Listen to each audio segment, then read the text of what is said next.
د رمضان مبارک د روزو قضایی را ګرځول دا هم د استقبال رمضان د ضرورتو نه یو اهم ضرورت ده. تیر رمضان مبارک کې کچانه د شرعي عذر دی وجنه روزه پاتې شوی وي، روزه نه وی نیولې، څه مجبوری وي، څه مسله وي، بیا څه کال چې کله رمضان مبارک روزه راځي په هغه نه مخکې د شعبان په میاشت کې یا په 13 بل میاشت کې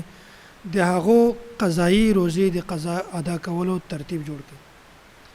ځکه کچیرته مونږه هغه تیری روزي قضایی ترتیب نه وی جوړ کړی، بیا مونږ په صحیح طریقه باندې د رمضان مبارک استقبال نشو کولای. مونږ به د رمضان مبارک استقبال هلته کوو چې کله مونږ تیر رمضان مبارک روزي ټولې په صحیح طریقه سره نیولې وي. کچیرته پاتې وي دغه قضایی مراګرځولې وي، بیا به مونږ د رمضان مبارک استقبال په صحیح طریقه سره کوو. دې مثال داسې ده کچا پتا باندې قرضه وي، مثلا ما باندې د چا قرضه ده، بیا هغه ماته یو وخت را کړی ده د قرضې ادایګي، او ما هغه کس ته په وخت باندې قرضه نه کړه ادا، بیا چې کله په وخت باندې ما ادا نه کړه په هغه نه بعد ما ته کس راشي چې تا باندې ما قرضه وه، بیا هغه کس په زه په کومه خوله باندې استقبال کوم، په کوم شکل باندې د هغه استقبال کوم، بلکې هغه ته به زبانې جوړوم یا به زه دروغ ورته وایم چې کس نشته یا مسله ده یا دا ده یا دا ده. نو ګورئ د دې مثال هم داسې ده که د چا په تا باندې قرضه وي په وخت ادا نه کړه، لکه څرنګه چې ته د هغه کس په صحیح طریقه سره استقبال نشي کولی، د هغه نه به منډې وهې، بانې به ورته جوړوي. داسې رمضان مبارک میاشت چې کله راځي د هغه په راتګ نه مخکې تیر رمضان مبارک چې کومې روزي دي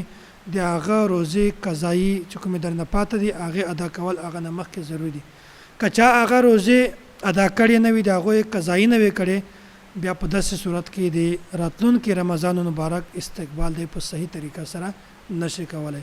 نو بهتره خبره دا ده چې مونږ باندې کله هم روزه راځي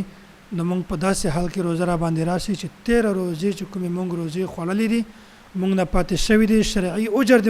د وجې نه مونږ هغه روزې نه دي نیولې، نو مونږ باندې چې کله هم مستقبل کو روزه راځي په هغه نه مخته به د 13 رمضان مبارک د روزې قضایي کوو.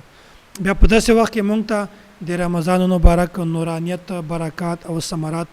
دا ښه په فراواني سره، ښه په خوشحالي سره ملاویږي. او که چېرته مونږ هغه روزې قضایي نه وکړې، بیا په داسې صورت کې مونږ